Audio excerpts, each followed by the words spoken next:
Le foot est un sport magnifique, mais derrière le rêve, il y a une réalité que peu de gens voient.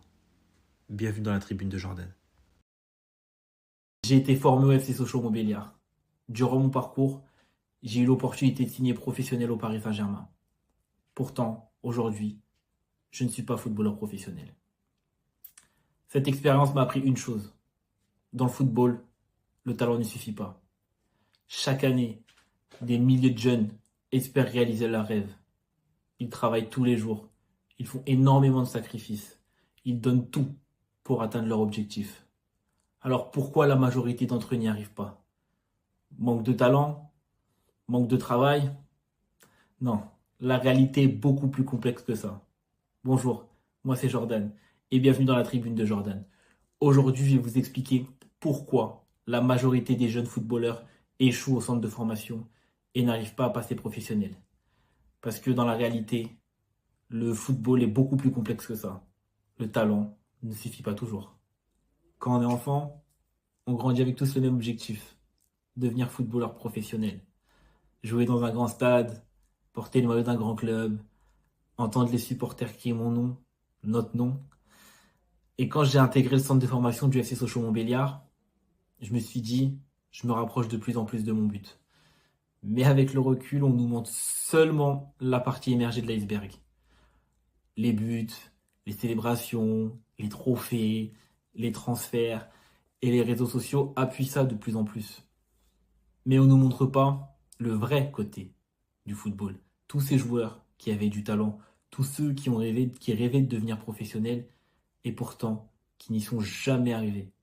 Le football est l'un des environnements les plus compétitifs du monde. Des milliers de jeunes se disputent chaque année un rêve, devenir professionnel, et malheureusement, seulement une minorité d'entre eux y arrivent. Intégrer un centre de formation est déjà une énorme réussite. Beaucoup pensent que le plus dur est derrière eux, alors qu'en réalité, le plus dur commence. Je me souviens d'avoir compris très rapidement quand je suis arrivé au centre de formation du FC Sochaux-Montbéliard.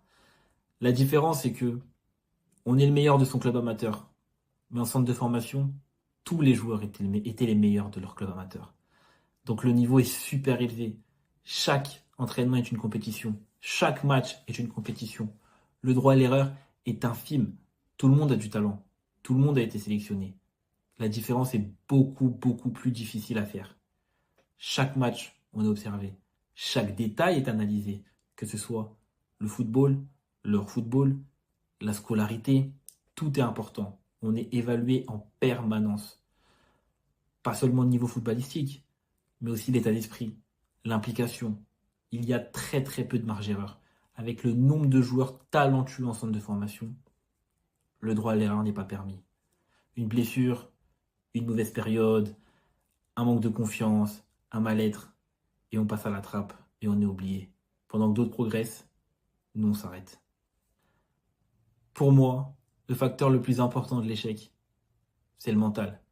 Ce facteur est énormément sous-estimé, mais c'est le plus important.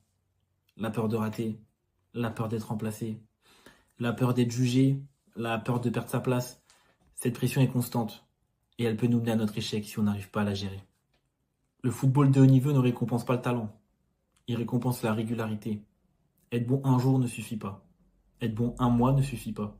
Il faut être bon tout le temps, chaque entraînement, chaque match, à chaque période de l'année. Et c'est beaucoup plus difficile que ce qu'on pense. Tous les joueurs ne se développent pas au même rythme. Certains explosent très tôt, d'autres plus tard. Certains dominent physiquement à 15 ans, puis stagnent. D'autres paraissent en retard, puis rattrapent leur retard à une vitesse folle.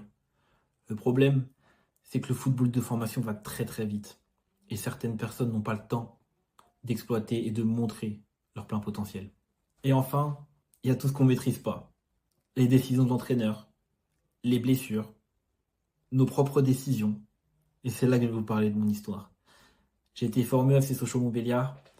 J'ai eu l'opportunité de signer au Paris Saint-Germain. J'avais deux propositions, soit Sochaux, soit le PSG. J'ai opté pour le Paris Saint-Germain. Malheureusement, ça ne s'est pas fait pour des raisons administratives que je ne maîtrise pas. Et quand j'ai décidé, essayer de revenir auprès du FC Sochaux-Montbéliard, c'était trop tard. Et cette expérience m'a appris une chose. Le football et le contrat professionnel peut dépendre de choses qu'on ne maîtrise pas, comme un contexte, une prise de décision dans ma situation. Et ça, peu de gens vont nous le dire, mais moi je vous le dis. La vérité, c'est que le talent ne garantit rien. Bien sûr qu'il faut du talent, mais aussi, il faut aussi du travail, de la régularité, du mental, un bon état d'esprit, un entourage. Il faut un tout. Et même parfois, souvent, un peu de réussite. J'ai vu des joueurs extrêmement talentueux ne jamais réussir. Puis j'en ai vu d'autres réussir grâce à leur détermination, leur courage, leur travail. Le football, c'est pas une ligne droite. C'est rempli d'embûches, c'est rempli d'obstacles. Et c'est ce qui rend le football magnifique et parfois cruel. Aujourd'hui, ne pas être devenu footballeur professionnel, je ne considère pas ça comme un échec. Le football m'a appris énormément de choses. Le travail, la discipline, la rigueur, le dépassement de soi. Et si j'ai créé la tribune de Jordan, c'est justement pour vous partager cette expérience, pour parler du football tel qu'il est réellement, avec ses hauts, ses bas, ses réussites, ses échecs, mais aussi toutes ses difficultés. Si cette vidéo vous a plu, n'hésitez pas à liker, à vous abonner et dites-moi en commentaire, selon vous, quelle est la raison principale pour laquelle les joueurs échouent au centre de formation. Merci à tous d'avoir regardé cette vidéo et on se retrouve très bientôt sur la tribune de Jordan.